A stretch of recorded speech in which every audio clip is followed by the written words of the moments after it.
Good afternoon, everybody. Today we are going to learn the second unit or second lesson of our third unit.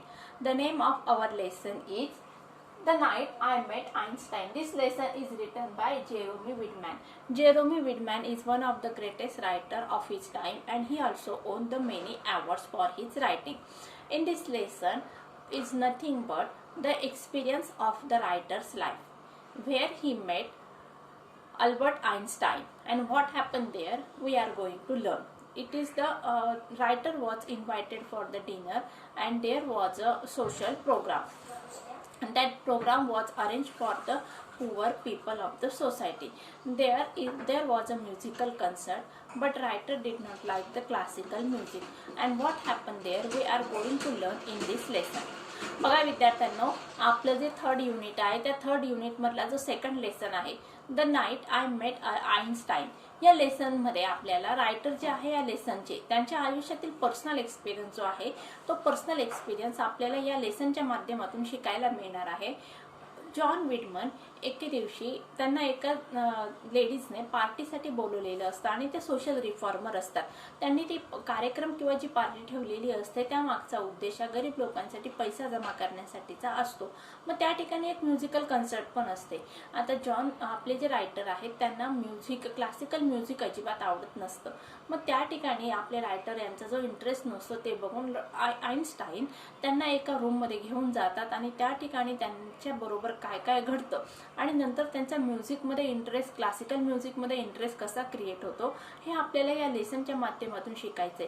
थोडक्यात काय तर मग Einstein हे एक प्रसिद्ध शास्त्रज्ञ आहेत हे आपल्याला माहिती आहे. मग आपल्याला असं वाटणार की आइन्स्टाइन यांची जी रुची आहे फक्त विज्ञानाशी रिलेटेड असणार आहे, पण होतं त्या विपरीत. आणि आइन्स्टाइन सारखा एक महान व्यक्ती किंवा एक प्रसिद्ध अशी शास्त्रज्ञ एका सर्वसामान्य व्यक्तीसाठी आपला वेळ देऊन तिला त्या संगीत या विषयामध्ये किंवा क्लासिकल म्युझिक या विषयामध्ये गोडी निर्माण करून देते, यासाठी त्यांचे प्रयत्न आणि त्यांची असलेली जिद्द आपल्याला या लेसनच्या माध्यमातून कळत आहे. चला तर मग आपण लेसनला सुरुवात करूया. सगळ्यांनी पुस्तक ओपन करायचे.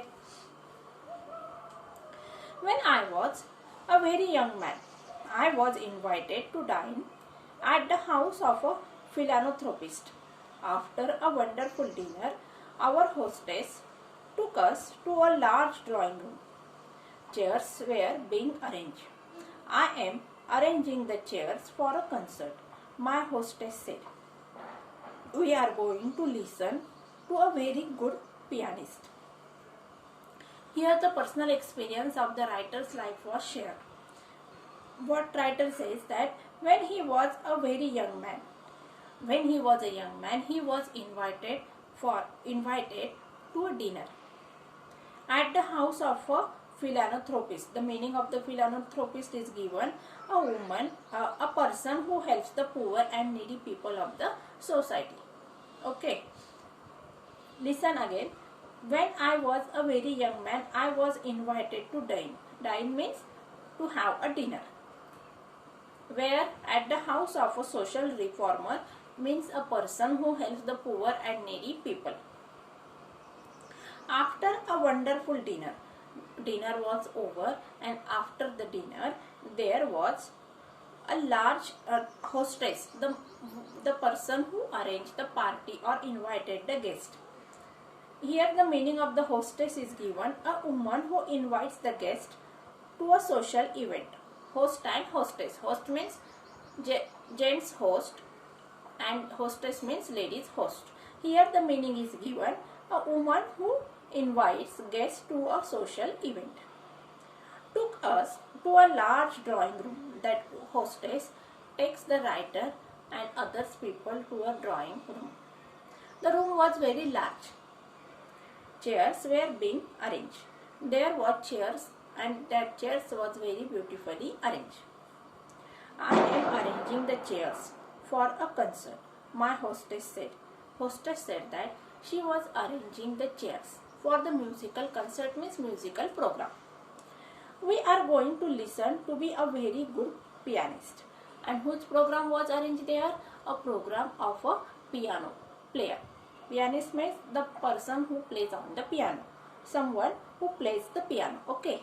बघा विद्यार्थ्यांनो, या लेसन मध्ये आपल्याला रायटर यांचं आयुष्यातील एक पर्सनल एक्सपिरियन्स सांगितलेला आहे. रायटर ज्यावेळेस तरुण असते त्यावेळेस काय झालेलं आहे, त्यांना एका ठिकाणी जेवणासाठी बोलवण्यात आलेलं आहे.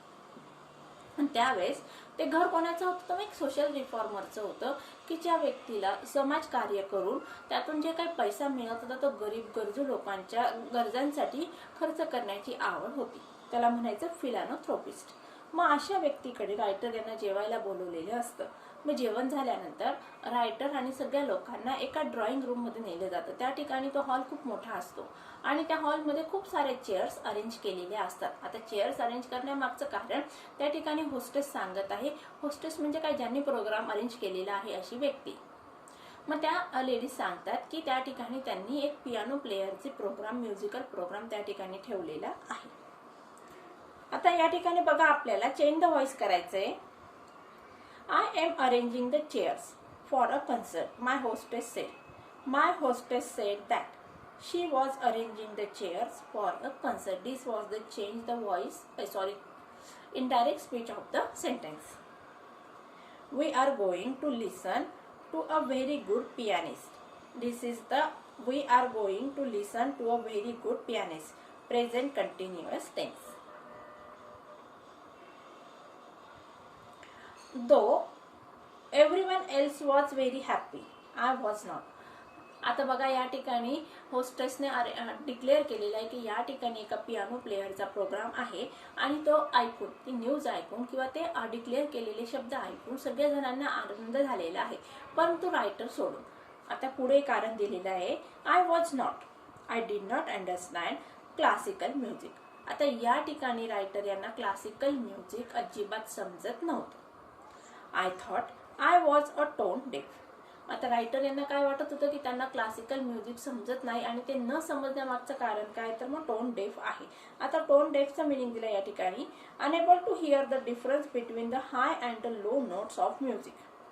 मग रायटर यांना स्वतःला असं वाटत होतं की त्यांना समजत नाही किंवा अनेबल टू हिअर, त्यांना ऐकू येत नाही कुठली गोष्ट, हाय नोट्स आणि लो नोट्स म्हणजे संगीतातील जे उच्च स्वर असतात आणि उच्च जे स्वर असतात ते स्वर आणि निच्च स्वर यांच्यातील संबंध समजून घेणे हे रायटरला समजत नाहीये, हे रायटरला वाटत होतं किंवा त्यांना तेच ऐकूच येत नाही असं रायटरला वाटत होतं.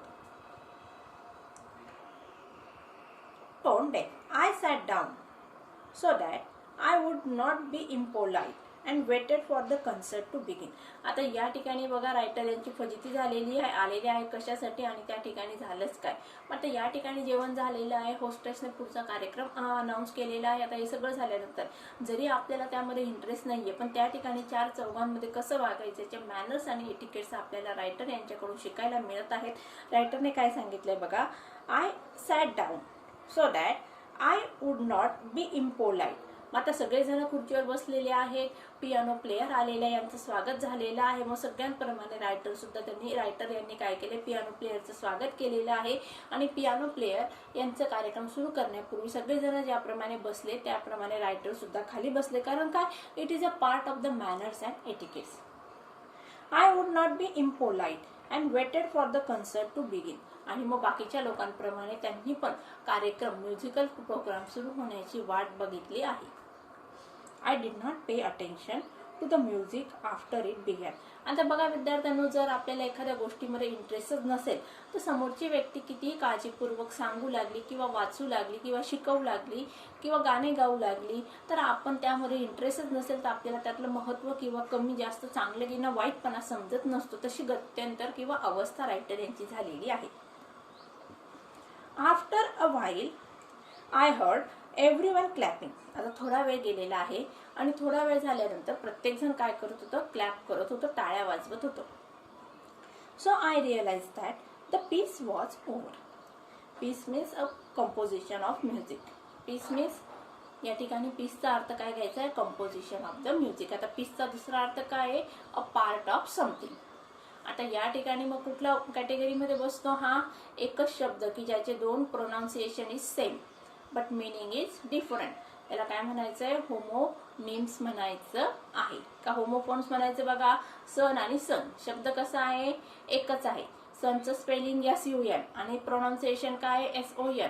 मग pronunciation is same but spelling is different, त्याला काय म्हणायचं होमोफोन. पण होमोनिम्स यांचं काय असतं, प्रोनाउन्सिएशन इज सेम असतं, स्पेलिंग पण सेम असतं, परंतु मीनिंग कसा असतो, डिफरंट असतं, म्हणून हे काय आहे, होमोनिम्स आहे. Just then I heard a gentle but firm voice saying you are fond of Bach. आणि त्याच वेळी आता रायटरच्या शेजारी एक व्यक्ती बसलेली होती आणि ती व्यक्तीचं आणि रायटरचं संवाद किंवा कन्व्हर्सेशन सुरू झालेलं आहे. ती व्यक्ती काय म्हणते बघा, just then I heard a gentle but a firm voice saying. एक व्यक्ती त्यांच्याशी बोलायला लागले, त्या बोलण्याचा टोन कसा आहे, सभ्य आहे, परंतु आवाजात काय आहे, दृढ निश्चय आहे. You are fond of Bach. Bach mean John Sebastian a Bach, a German organist and a composer of the 17th century. आता या ठिकाणी बॅश कोण आहे, मग एक प्लेयर आहे, ते कोण आहे, जर्मन ऑर्गॅनिस्ट आहे, जर्मन मधून त्यांचा जन्म झालेला आहे आणि त्याचबरोबर त्यांनी 17व्या शतकात त्यांनी त्यांचं कार्य केलेलं आहे म्युझिकच्या संदर्भात. I knew as much about Bach as I did about the nuclear physics. मग आता या ठिकाणी आय न्यू कोण बोलत असतात, मग जी व्यक्ती आणि रायटर यांच्यामध्ये कन्व्हर्सेशन सुरू झालेलं आहे ती व्यक्ती या ठिकाणी बोलत आहे, म्हणून फर्स्ट पर्सन प्रोनाउन आयचा वापर केलेला आहे. काय सांगितलंय बघा, I knew as much about as I did about nuclear physics. मग न्यूक्लिअर फिजिक्स बद्दल मला जेवढं माहिती आहे तेवढंच मला बॅश बद्दल माहिती आहे, अशी समोरची व्यक्तीने रायटर यांना इन्फॉर्मेशन दिलेली आहे. I was going to say something ordinary so that I could get out of the situation. बघा आता काय सांगितलेलं आहे, I was going to say something ordinary. मी आता काहीतरी वेगळं सांगणार आहे की ज्यामुळे so that I could get out of the situation. म्हणजेच मग ह्या परिस्थितीतून, म्हणजे परिस्थिती कुठली आहे, पियानो प्लेयर काय करत आहे, पियानो वाजवत आहे आणि त्या ठिकाणी रायटरला काही समजत नाही, त्यामुळे रायटर गोंधळलेल्या अवस्थेमध्ये आहे. कुठंतरी आपण विचित्र अशा अवस्थेत अडकून पडल्यासारखी रायटरची कंडिशन झालेली आणि त्याच वेळी एक व्यक्ती रायटर याच्याशी कन्व्हर्सेशन साधत आहे. त्यांच्या आवाजामध्ये विनम्रता आहे, त्याचबरोबर दृढ निश्चय सुद्धा आहे. व ती समोरची व्यक्ती काय सांगत आहे की मला न्यूक्लिअर सायन्स फिजिक्स मधलं जेवढं समजतं तेवढंच मला बॅश बद्दल पण माहिती आहे, अशी इन्फॉर्मेशन समोरच्या व्यक्तीकडून रायटर पर्यंत पास ऑन झालेली आहे. I turn in order to look at my neighbour and I saw a very famous face. आता समोरची व्यक्ती कोण आहे हे बघण्यासाठी रायटर हे वळलेले आहेत. काय सांगितलं बघा, I turn in order to look at my neighbour. माझ्या शेजारी कोण बसलेला आहे ते बघण्यासाठी मी वळलेलो आहे. आय म्हणजे कोण या ठिकाणी, मग रायटर आहे. I saw a very famous face. आणि जी व्यक्ती होती ती खूप प्रसिद्ध होती. आता या ठिकाणी चेंज द व्हॉइस काय होणार बघा, I saw a very famous face. A very famous face was seen by me. परत एकदा सांगते, a very famous face was seen by me. Question tag काय होणार, didn't I. I saw a very famous face लिहायचं, comma करायचं आणि काय लिहायचं, didn't I. Simple past tense. वाक्य कुठलं टेन्स आहे, simple past tense. It was someone with a shock of white hair and a pipe. आता ती जी फेमस व्यक्ती होती तिचं वर्णन केलेलं आहे. अपिअरन्स कसं होतं, फिजिकल अपिअरन्स हे या ठिकाणी सांगण्यात आलेलं आहे. काय सांगितलं बघा, इट वॉज समवन, ते कोणीतरी होती, कोण होती बघा, with a shock of white hair. म्हणजे त्यांच्या केसांच्या बटा कशा होत्या, पांढऱ्या होत्या, डोक्यावरचे केस पांढरे झालेले होते. त्याचबरोबर चेहऱ्या किंवा त्यांच्या पाईप धरण्याची किंवा मुखामध्ये त्यांच्या पाईप असायचा. या ठिकाणी पाईपचा वापर सिगरेट किंवा सिगरेट पिण्यासाठी केला जातो. I knew that I must tell this man the truth. आता या ठिकाणी काय सांगितलंय बघा, I knew that I must tell this man the truth. या ठिकाणी कुठलं क्लॉज येणार आहे, नाउन क्लॉज येणार आहे. आय न्यू हा मेन क्लॉज आहे आणि दॅट पासूनचा सबऑर्डिनेट क्लॉज आहे आणि त्यानंतर त्या क्लॉजचं नाव काय सांगायचं तर नाउन क्लॉज. आता या ठिकाणी नाउन क्लॉज कसा ओळखायचा बघा, आय न्यू मेन क्लॉज मधील वर्ब काय न्यू, त्याला व्हॉटने प्रश्न विचारायचा, व्हॉट आय न्यू, उत्तर आलं that I must tell this man the truth, म्हणून हा क्लॉज कुठला आहे, नाउन क्लॉज आहे. He look at me as if my answer was very important. म्हणजे समोरची व्यक्ती होती की ती खूप फेमस होती, प्रसिद्ध होती, आणि त्या व्यक्तीकडे बघितल्यानंतर मग रायटर काय सांगत आहे, I knew I must tell this man the truth. आता रायटरला समजलं की मला जे काही आहे सत्य ते ह्या माणसाला सांगावंच लागणार आहे. He looked at me as if my answer was very important. आणि ती व्यक्ती पण माझ्याकडे बघून राहिलेली, कारण का त्या माणसाने किंवा त्या व्यक्तीने मला प्रश्न विचारलेला आहे, तुला बॅश बद्दल काही माहिती आहे का. आणि त्यामुळे रायटरला लक्षात आलं की आपल्या मनातलं सगळं काही आपल्याला या व्यक्तीला सांगावंच लागणार आहे. I do not know anything about Bash, I said. I have never heard any of his music. He looked surprised. मग या ठिकाणी रायटरने काय सांगितलं बघा, स्वतःचं जे वास्तव होतं किंवा आपल्याला जी काही माहिती होती ती माहिती या ठिकाणी रायटरने सांगितलेली आहे. काय सांगितलं, I do not know anything about Bash, I said. Indirect speech काय होणार, I said that I did not know anything about Bash. या ठिकाणी रायटरने काय सांगितलंय, मी असं सांगितलं की मला बॅश बद्दल काहीही माहित नाही आहे. I have never heard any of his music. मग या ठिकाणी रायटरने पुन्हा काय सांगितलं, मी बॅशच्या कुठल्याही प्रकारचं संगीत ऐकलेलं नाही आहे. हे लुक सरप्राईज. आणि समोरची व्यक्ती माझ्याकडे आश्चर्याने बघायला लागली. You have never heard of Bach, he asked. आता त्या व्यक्तीने काय विचारलं मला, you have never heard of a Bach, तू कधीही ऐकलेलं नाही आहे का. आता या ठिकाणी इनडायरेक्ट स्पीच काय होणार बघा, he asked if he had never heard of Bach. He asked him if he had never heard of Bash. He made it sound as if I had said that I had never taken a bath. आणि या ठिकाणी रायटरने सांगितलं की मी Bash बद्दल कधीही ऐकलेलं नाहीये किंवा बॅश यांचं म्युझिक मी कधी ऐकलेलं नाहीये. हे सांगितल्यानंतर समोरची जी व्यक्ती होती, प्रसिद्ध व्यक्ती होती, ती व्यक्ती अतिशय आश्चर्यचकित झालेली आहे की ज्याप्रमाणे बघा माणसाच्या आयुष्यामध्ये किंवा आपल्या ज्या डेली नीड्स असतात त्या आपण डेली कंप्लीट करत असतो, त्याच्याशिवाय आपण आयुष्य जगू शकत नाही. या ठिकाणी शारीरिक स्वच्छता ही अतिशय महत्त्वाची असते. आंघोळ करणं हे डेली रुटीन मधला आपला भाग आहे. मग त्याचप्रमाणे आता ती समोरच्या व्यक्तीने अशी प्रतिक्रिया केलेली आहे की ज्याप्रमाणे एखादी व्यक्ती दररोज आंघोळ करत नसेल तर तिच्या चेहऱ्यावरचे जसे एक्सपिरियन्स असतात, म्हणजेच त्याप्रमाणे त्या व्यक्तीच्या चेहऱ्यावरचे एक्सपिरियन्स झाले. म्हणजे मला तुम्हाला असं सांगायचं विद्यार्थ्यांनो की ज्याप्रमाणे आंघोळ करणं हे आपल्या आयुष्यातील महत्त्वाचं काम आहे, त्याप्रमाणे म्युझिक ऐकणं कोणाचं बॅशचं हे अतिशय महत्त्वाचं काम आहे, अशी प्रतिक्रिया त्या माणसाकडून आलेली आहे. म्हणजेच मग बॅश हा आपल्या आयुष्यातील एक अंतर्गत किंवा डेली रुटीन मधला महत्त्वाचा भाग आहे असं त्या व्यक्तीला रायटर यांना समजवायचं आहे. He made it sound as if I had said that I had never taken a bath. I would like to understand music so that I could understand Bash, I said. But I am not able to. I am a tone deaf. आता या ठिकाणी समोरच्या व्यक्तीच्या प्रतिक्रिया बघू. आता writer यांना काहीतरी बोलावंच लागलेलं आहे. मग त्या ठिकाणी रायटर यांनी काय रिॲक्शन दिलेली आपल्याला बघायचंय. I would like to understand the music. Writer यांनी काय सांगितलं त्या समोरच्या व्यक्तीला की जी अतिशय हुशार होती, प्रसिद्ध होती. I would like to understand the music. मला संगीत ऐकायला आवडेल किंवा समजून घ्यायला आवडेल. So that I could understand Bach. म्हणजे मला संगीत समजले की मग मी बॅशला सुद्धा समजू शकणार आहे. I say but I am not able to. I am a tone deaf. मग रायटरने परत एक्सप्लेनेशन दिलेलं आहे. मला असं समजून घ्यायचं आहे, परंतु मला लक्षात आलेलं आहे की मी ते करू शकणार नाही. I am not able to.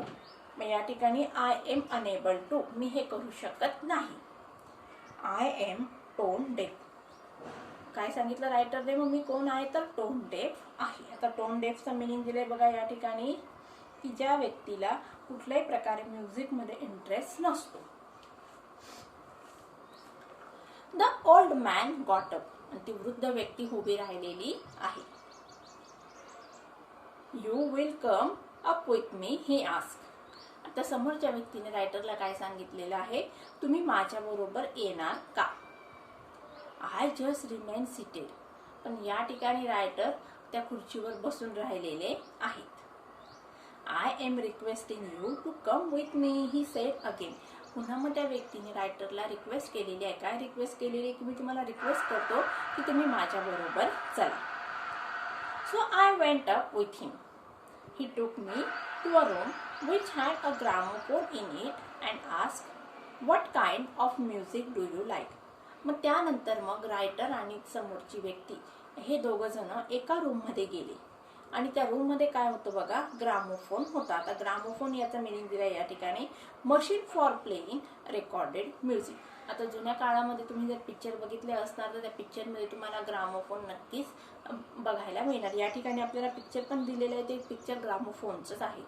So I went with हिम. मग रायटर त्या समोरच्या व्यक्तीने रायटरला दोनदा काय केलेली, विनंती केलेली आहे आणि ती विनंती ऐकल्यामुळे रायटरला त्या ठिकाणून उठून जावं लागलं.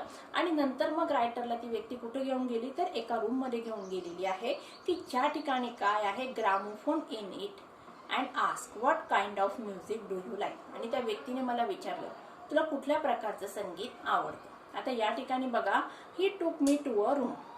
याचं चेंज द वॉइस काय होणार, I was taken to a room by him. आणि क्लॉज कुठला आहे बघा, he took me to a room which had a gramophone, adverb clause of place. Okay.